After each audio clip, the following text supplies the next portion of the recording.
Hello everyone, हाल ही में यानी 25 अक्टूबर 2022 को साल का अंतिम और सबसे बड़ा सूर्य ग्रहण लग चुका था और अब भी सामने आ रहा है चंद्र ग्रहण यानी लूनर इक्लिप्स। और ये चंद्र ग्रहण साल का अंतिम चंद्र ग्रहण होगा। इस साल का अंतिम चंद्र ग्रहण कब लगेगा, किस दिन लगेगा, इस बात को तो मैं इस वीडियो में ज़रूर बताऊंगी। साथ ही साथ ग्रहण को लेकर जो साइंटिफिक रीजंस होते हैं और जो ग्रहण के पीछे ज्योतिषीय कारण होते हैं, साथ ही साथ धार्मिक जो मान्यताएं होते हैं, उसके साथ साथ यूनान और चीन जैसे देशों में चंद्र ग्रहण को लेकर क्या मान्यताएं हैं, वो भी मैं इस वीडियो में आपको बताने वाली हूँ। तो वीडियो को आप अंत तक ज़रूर देखना। चंद्र ग्रहण एक खगोलीय या सेलेस्टियल या एस्ट्रोनॉमिकल घटना है जिसके पीछे कई वैज्ञानिक कारण भी है, तो वही धार्मिक मान्यताएं भी अपना तर्क देती है।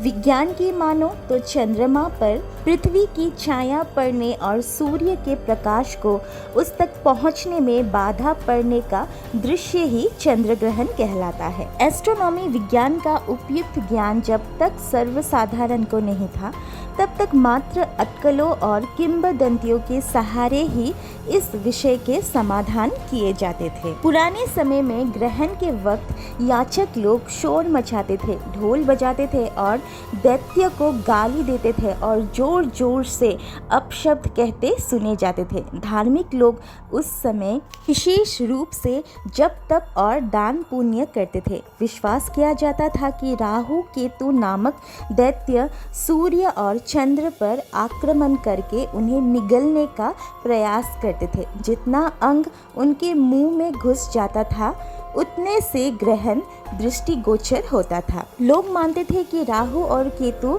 जब सूर्य और चंद्र पर आक्रमण करके उन्हें निगलने का प्रयास करते थे, तब उन्हें बहुत दर्द होता था। इसीलिए इन देवताओं को बचाने के लिए दान पुण्य जब तब काम आता था। इसीलिए कृतज्ञता निर्वाह के लिए वैसा करने की आवश्यकता समझी और पूरी भी की जाती थी। वैज्ञानिक रूप से देखा जाए तो ग्रहण एक खगोलीय घटना से ज़्यादा कुछ नहीं है। दरअसल पृथ्वी सूर्य की परिक्रमा करती है और चंद्रमा पृथ्वी की परिक्रमा करता है। परिक्रमा के दौरान एक क्षण ऐसा आता है जब चंद्रमा सूर्य और पृथ्वी के बीच में आ जाता है और पृथ्वी पर सूर्य की रोशनी नहीं पड़ पाती। इसे सूर्य ग्रहण कहा जाता है। वही जब चक्कर लगाते हुए पृथ्वी चंद्रमा और सूर्य के बीच में आ जाती है, तो चंद्रमा तक सूर्य की रोशनी नहीं पहुंच पाती और इसे चंद्र ग्रहण कहा जाता है। तो चलिए अब हम जानते हैं कि चीन, यूनान जैसे देशों में ग्रहण को लेकर क्या मान्यताएं हैं। चीन में मान्यता थी कि आकाश के दोनों सिरों पर ड्रैगन परिवार समेत बसते थे।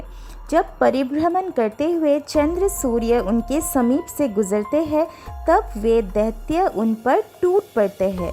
मनुष्य लोक का शोर सुनकर ही वे ड्रैगन भागते हैं और इन देवताओं को मुख से उगलते थे। यूनान में भी ग्रहण को दैत्यों का आक्रमण माना जाता रहा है। अमेरिका के रेड इंडियन और अफ्रीका के हब्सी उस समय सूर्य चंद्र की बीमार पड़ने की किंवदंती पर विश्वास करते हैं। कई देशों में भेड़ियों, कुत्तों, बाघों, सांपों का आक्रमण होने की मान्यताएं है।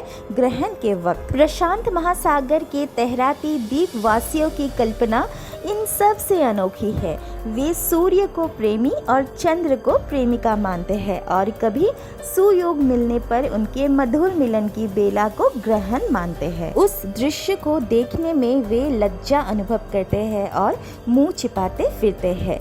ज्योतिषी ग्रहण को धरती के लिए, प्राणियों तथा वनस्पतियों के लिए अनिष्टकर मानते हैं और इस आधार पर भावी विपत्तियों का आकलन करते हैं। तंत्र मंत्र पर विश्वास करने वाले सोचते हैं कि ये अवसर देव या प्रेत सिद्धि के लिए उपयुक्त मुहूर्त है। इस समय वे वैसे ही विधि विधानों में रहते हैं। हर साल चंद्र ग्रहण किसी पूर्णिमा के दिन और सूर्य ग्रहण किसी अमावस्या के दिन लगता है। वैज्ञानिक दृष्टि से इसे एक खगोलीय घटना माना जाता है, लेकिन धार्मिक दृष्टि से ग्रहण को अशुभ ही माना गया है। मान्यता है कि ग्रहण काल में सूर्य या चंद्र बेहद कष्ट में होते हैं। सूर्य और चंद्रमा को हिंदू धर्म में देवता माना गया है। इस दौरान पूजा पाठ आदि किसी भी तरह के शुभ काम की मनाही होती है। ऐसे में मंत्रों के मानसिक जाप करने की सलाह दी जाती है। साल 2022 के आखिरी सूर्य ग्रहण के बाद अब साल की आखिरी चंद्र ग्रहण भी लगने जा रहा है।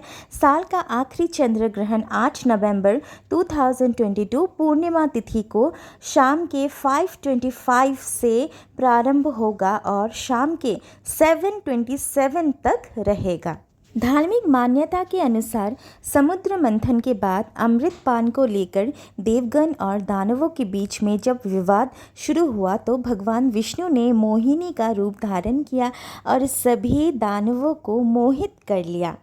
मोहिनी ने दैत्य और देवगणों को अलग अलग बैठा दिया और दानवों से कहा कि वो सभी को अमृत पान कराएगी, लेकिन सबसे पहले देवगण अमृत पान करेंगे। सभी असुर मोहिनी की बातों में आ गए, लेकिन सर्वभानु नामक दानव मोहिनी की चाल को समझ गया और देवताओं के बीच चुपचाप जाकर बैठ गया। उसे बैठते हुए चंद्रमा और सूर्य ने देख लिया। मोहिनी उसे अमृत पान करा ही रही थी कि तभी चंद्रदेव ने मोहिनी को उसके बारे में बता दिया। क्रोध में आकर भगवान विष्णु अपने रूप में आ गए और सुदर्शन चक्र से उस दानव का गला काट दिया, लेकिन तब तक वो अमृत पान करके अमर हो चुका था।